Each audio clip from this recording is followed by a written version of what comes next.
আমি আজকে ইলিশ মাছের ঝোলটা এইভাবে বানালাম। তোমরা কে কীভাবে বানাও অবশ্যই জানিও। প্রথমে মাছগুলোকে একটু লাল করে ভেজে তুলে রেখে দিয়েছি। এবার ওই তেলের মধ্যেই দিয়ে দিচ্ছি কেটে রাখা আলু। আলুটাও একটু ভালো করে ভাজা হয়ে গেলে এবার দিয়ে দেব গাঁঠি কচু। আমরা তো গাঁঠি কচু বলি, তোমরা কে কী বলো জানিও। ভালো মতো ভাজা হয়ে গেলে এবার ওপর থেকে দিয়ে দিচ্ছি কিছুটা পরিমাণে কালো জিরে আর চেরা কাঁচা লঙ্কা। এবার আগে থেকে একটা মশলা করে রেখেছিলাম, গুঁড়ো মশলা, জিরে, ধনে, হলুদ, লবণ দিয়ে সেটা জল দিয়ে একটু গুলে রেখেছি। সেই মশলাটাই দিয়ে ভালো মতো ভেজে নেব।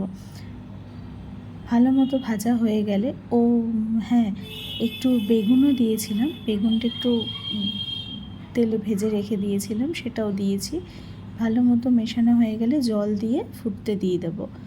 সব কিছু একসাথে সেদ্ধ হয়ে গেলে মাছগুলো দিয়ে দিলাম।